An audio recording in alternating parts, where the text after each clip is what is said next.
mengambil semua hasil tanah yang kamu peroleh dengan kerja keras, tetapi kamu sendiri tidak mendapat apa-apa selain penindasan terus-menerus dan perlakuan yang kejam. Kamu akan menjadi gila karena apa yang kamu alami. Yahuulhim, yang penciptamu, akan membuat kakimu penuh borok-borok yang sakit dan tak dapat sembuh. Dari kaka sampai ujung kepala kamu akan penuh bisul-bisul. Kamu dan rajamu akan dibawi 36.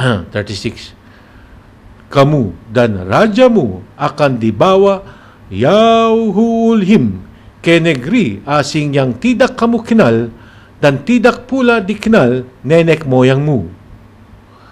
Di situ kamu akan mengabdi kepada ila-ila o patong-patong yang dibuat dari kayu dan batu. Repeat.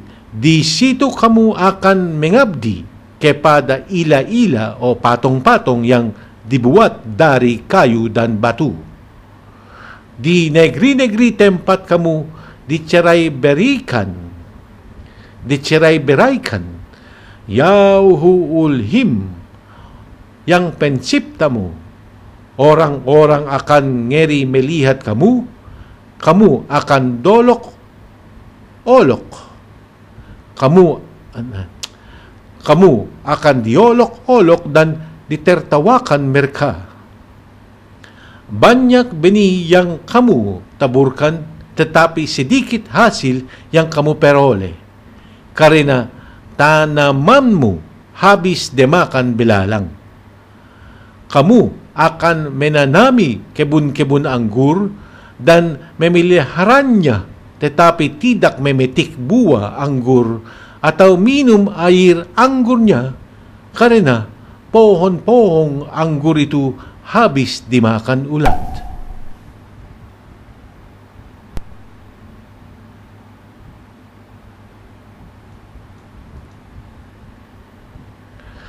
Di seluruh negeri 40. Di seluruh negerimu tumbuh pohon zaitun, tetapi buah-buahnya akan gugur, sehingga kamu tidak memperoleh minyaknya.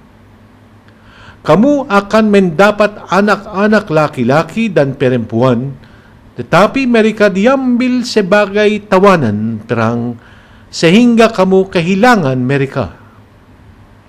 Semua pohon dan tanamanmu akan habis dimakan serangga.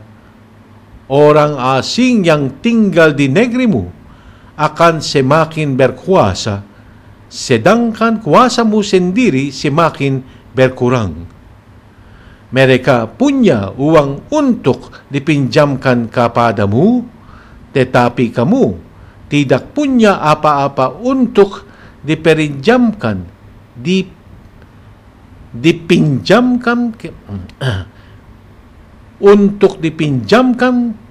kepada mereka, dan akhirnya kamu dikuasai mereka.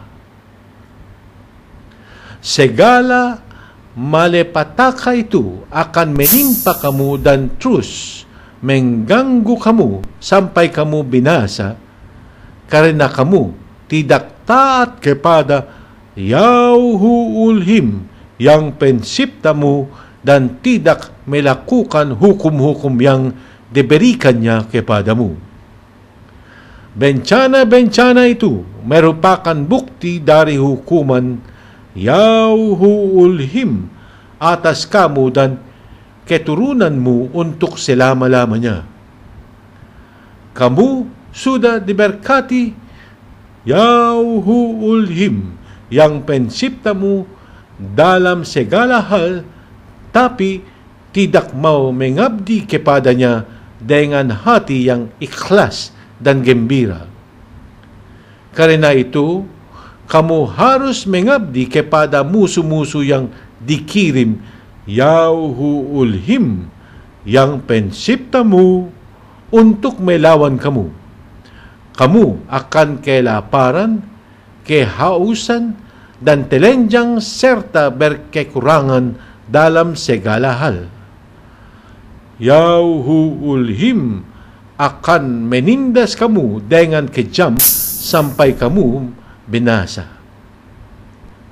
Suatu bangsa yang tidak kamu mengerti bahasanya akan didatangkan Yahuulhim dari ujung bumi untuk melawan kamu.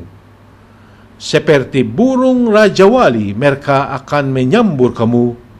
Mereka kejam dan tidak menaruh kasihan kepada orang tua-tua maupun anak-anak. Mereka akan menghabiskan ternak dan hasil tanamu, dan tidak meninggalkan bagimu gandum, air anggur, minyak zaitun, atau sapi dan kambing dombamu sampai kamu mati kelaparan.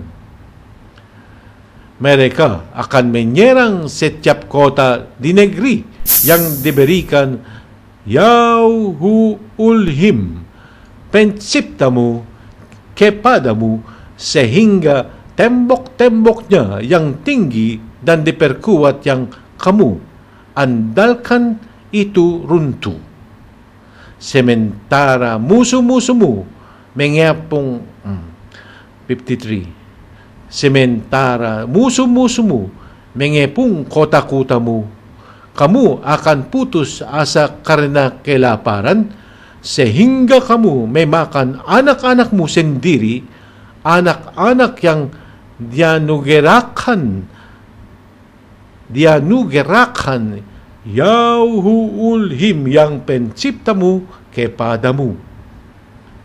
Bahkan orang bangsawan yang paling luhur budinya akan putus asa selama pengepungan itu, sehingga ia makan anak-anaknya sendiri karena tidak ada makanan lain. Tak sedikit pun ia berikan kepada saudaranya atau istrinya yang disintainya atau anak-anaknya yang masih hidup. Bahkan wanita bangsawan yang paling luhur budinya dan yang sangat kaya sehingga tak pernah harus berjalan kaki akan berbuat begitu juga.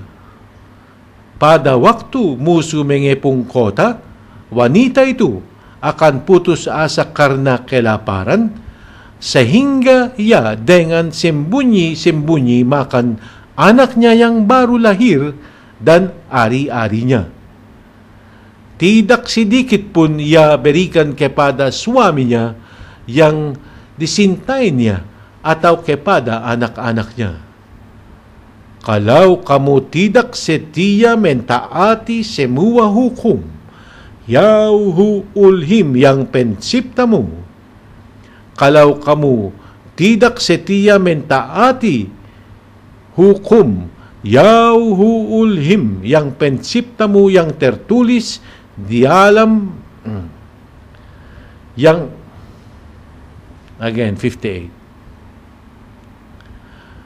Kalau kamu tidak setia mentaati semua hukum Yahuulhim yang penciptamu yang tertulis dalam buku ini, dan tidak menghormati Yahuulhim yang penciptamu yang agung dan menakjubkan, Yahuulhim akan mendatangkan atas kamu dan keturunanmu penyakit-penyakit yang tidak dapat disembuhkan dan wabah-wabah.